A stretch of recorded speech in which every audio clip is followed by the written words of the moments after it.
Luis María Griñón de Montfort, en el Tratado de la Verdadera Devoción, él dice algo muy importante. Está en la introducción, al inicio del tratado.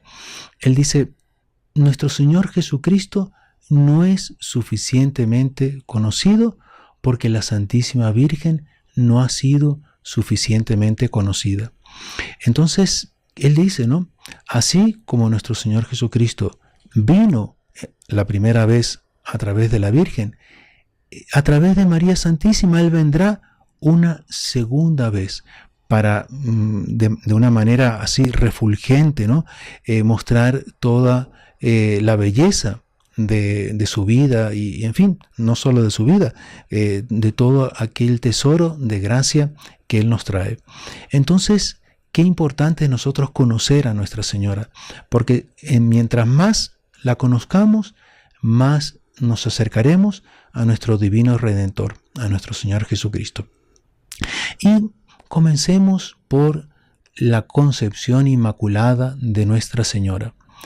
Claro, era necesario que Dios de alguna manera en una criatura estableciese ese plano original de santidad que Él había ya pensado para nuestros primeros padres, los había creado sin pecado. Pero lamentablemente por el pecado de nuestros primeros padres, la naturaleza humana había quedado manchada.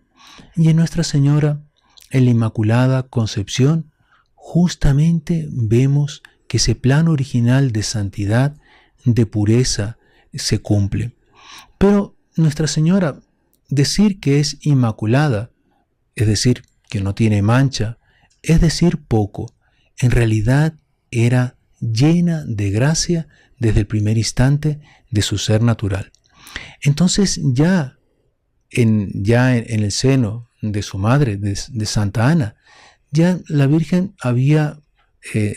estaba ya sin el pecado original. Y cuando nació, evidentemente, era una niña de una belleza, de una luz realmente impresionante. Sus padres quedaron encantados. Ellos decían: ¡qué niña más hermosa! Y la Virgen escuchaba los halagos, los piropos, especialmente, claro, de su madre Santa Ana, que estaba encantada. Y la Santísima Virgen pensaba, porque claro, tengamos en cuenta que Nuestra Señora, como no tenía pecado original, ella tenía los dones, incluso además de la vida sobrenatural, tenía los dones naturales que nuestros primeros padres, Adán en particular, tenía en el paraíso. Ella tenía la ciencia infusa. La ciencia infusa es el conocimiento de todas las cosas a un nivel natural, ¿no? Así, de la naturaleza humana, por tanto, no estamos hablando de un plano todavía sobrenatural, pero es un conocimiento sin el esfuerzo del aprendizaje, es infundido por Dios. Adán tenía ese don, el de la ciencia infusa. Entonces, claro, el resto de la humanidad lo perdió, justamente por el pecado de Adán. Pero Nuestra Señora no tenía pecado original. Entonces ella, a pesar de ser una niña y de actuar como una niña, porque ella no comenzaba como siendo un bebé a hacer discursos. Entre tanto, ella entendía lo que su madre decía. Y entonces cuando ella escuchó ese piropo de Santa Ana, ella dijo: pobre madre mía, si ella comprendiese que todo viene de Dios, todo lo que hemos recibido, debemos remitirlo a Él. Él es la fuente de todo bien. Entonces ella rezó por su madre y le pidió a Dios que le diese una gracia de tener un espíritu más restitutivo, que se reportase más a Dios y que no se quedase centrado en las criaturas, ¿no? Ya la Virgen se caracterizó desde el inicio por ese amor purísimo, desinteresado a Dios. Y ella se dio cuenta que inmediatamente ese pedido que ella había hecho fue atendido. Inmediatamente Santa Ana cambió de actitud y reportó a Dios aquel bien que ella veía en su hija. Así es un aspecto así muy lindo que Monseñor León comenta en su libro de María Santísima. Pero claro, la Virgen fue creciendo, ¿no? Es la infancia de la Santísima Virgen, la Virgen niña. ¿Cómo eran los días de Nuestra Señora? Ella se despertaba nada más al rayar la aurora, las primeras luces de la mañana. Ella ya le gustaba despertarse, ¿no? Y se dedicaba una hora y media más o menos a la oración. Después venían los quehaceres domésticos. Entonces, por ejemplo, Santa Ana le iba enseñando a bordar, a coser. Le enseñó a coser de forma de las mangas, ¿no? De las túnicas que no tuviesen costura. Y claro, Nuestra Señora aprendió. Y por eso la túnica de Nuestro Señor fue sorteada y no fue rasgada, porque era muy valiosa. Era una túnica inconsútil que no tenía costura. Después también la Virgen, claro, aprendía todos los que era preparar las comidas de la casa, en fin. Pero también le gustaba mucho estar en el jardín, ir ordenando. Por ejemplo, le gustaba ordenar las flores con una armonía de acuerdo a sus colores, ¿no? Y así la Virgen le gustaba también estar mucho en el jardín, porque en el jardín se comunicaba con los ángeles.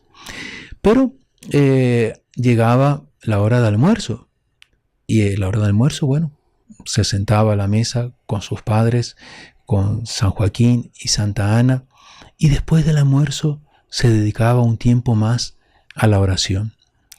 Pero la tarde, la primera parte de las niñas, y ella, claro, se esforzaba por atender a las personas, a las visitas.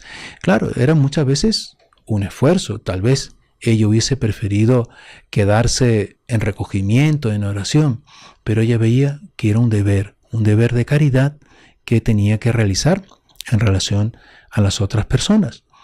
Después, cuando las visitas se iban, ahí Nuestra Señora tenía un periodo más de recogimiento y venía la cena. Después de la cena todavía Nuestra Señora rezaba un tiempo más.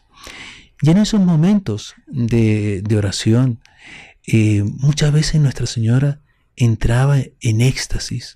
Eran unos arrobamientos, unas comunicaciones con la Santísima Trinidad realmente así impresionantes. Y así fue transcurriendo la vida de la Santísima Virgen en Nazaret, donde vivía con sus padres. Pero sus padres habían hecho un voto. Si ellos, claro, Santa Ana había pasado 20 años sin poder tener ningún hijo. Y entonces habían hecho un voto de que si Dios les concedía la gracia de tener un hijo, ellos a los 3 años lo consagrarían al templo. Y efectivamente, Nuestra Señora a los 3 años fue al templo de Jerusalén, llevada por sus padres. Ella iba contentísima.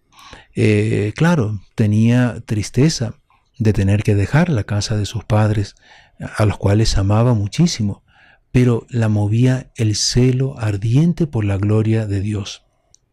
Ella, cuando sus padres le hacen, digamos, la llevan, iba con un vestido celeste, en fin, con otras, en fin, niñas que la acompañaban, con una guirnalda de flores, así como una corona, ¿no? Flores amarillas sobre su cabeza. Y ella subió las escaleras del templo contentísima. ¿Por qué? Porque ella quería entregarse a Dios, ella quería servir a Dios. Y la entrada de ella en el templo significó el comienzo de una contrarrevolución en el templo. Porque en el templo había sacerdotes que eran malos, que incluso en alguna medida perseguían a la Santísima Virgen y sintieron el impacto de su virtud, de su inocencia, y eso los hizo quedar inseguros. Pero también ella quería sostener a los buenos sacerdotes, entre ellos Simeón el profeta, que ardientemente deseaba la venida del Mesías y que estaba como que arrinconado, puesto de lado por los sacerdotes malos, que eran los que realmente dominaban en el templo. También estaba otro sacerdote más joven, Juan, que era amigo de Simeón, y que protegieron a la Virgen.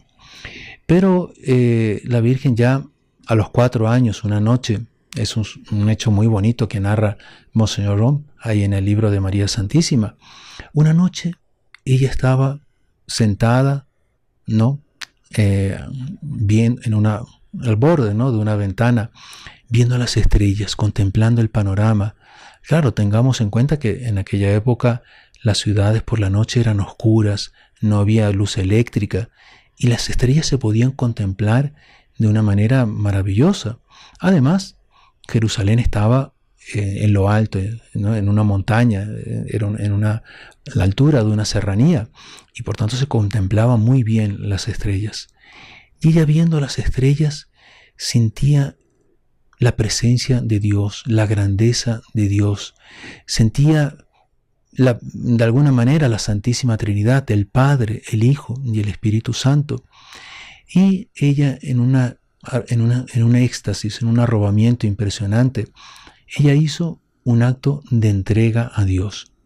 Ella pensó lo siguiente: claro, todas las mujeres judías tenían la aspiración de poder ser la madre del Mesías esperado por el pueblo de Israel. Y ella dijo: no, yo quiero entregarme a Dios, yo quiero consagrarme a Él, ofrecer esta oblación, este sacrificio, renunciar a la maternidad y ser esclava de aquella que está llamada a ser la madre del Mesías.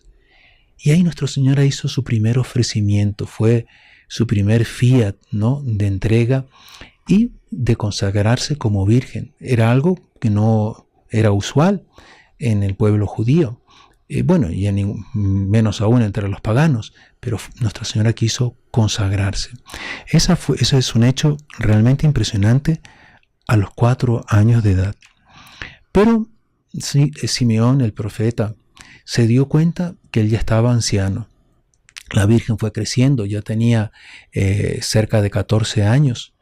Y él decía: si yo muero, ¿qué va a pasar con esta niña, con esta jovencita? ¿Ya? ¿Qué va a pasar con ella? ¿Quién la va a proteger? Y él ideó una fórmula para que los mismos sacerdotes, entre ellos, claro, los que eran malos y odiaban a la Santísima Virgen, se viesen obligados a aceptar aquel varón que Simeón había pensado que serviría como esposo para la Santísima Virgen. Era el único varón digno de ser esposo de Nuestra Señora y padre adoptivo del fruto de su vientre, de nuestro Señor Jesucristo. Era el glorioso patriarca San José. Entre tanto, cuando el profeta Simeón le anuncia a Nuestra Señora que él había pensado en desposarla con un varón de la casa de David, ella queda interrogante, es decir, yo me consagré a Dios, yo veía que ese deseo Dios mismo me lo había infundido en el corazón, y entre tanto ahora Dios me pide algo en sentido contrario. Ella confió, y San José, que también había hecho un voto de virginidad, también confió.